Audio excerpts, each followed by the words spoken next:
ये आगे जनाब लाहौर की हीरा मंडी के बर्बाद कोठे और आपको दिखाते हैं कि 2025 में पुराने दौर की हीरा मंडी कैसी है, क्योंकि अब ये जो रास्ते जा रहे हैं हीरा मंडी की जानिब, वहाँ पर कोई कारोबार नहीं होता।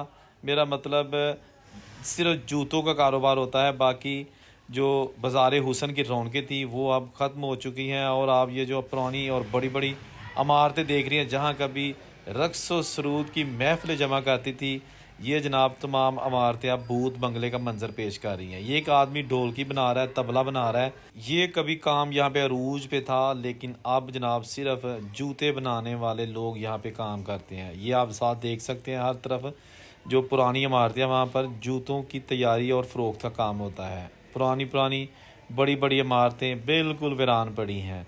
ये जनाब मुगलिया दौर से ले के उसके बाद महाराजा रंजीत सिंह और फिर अंग्रेज़ दौर, तमाम दौर आए। ये यहाँ पर जो धंधा है वो जारी रहा, लेकिन अब हर चीज़ ख़त्म हो चुकी है।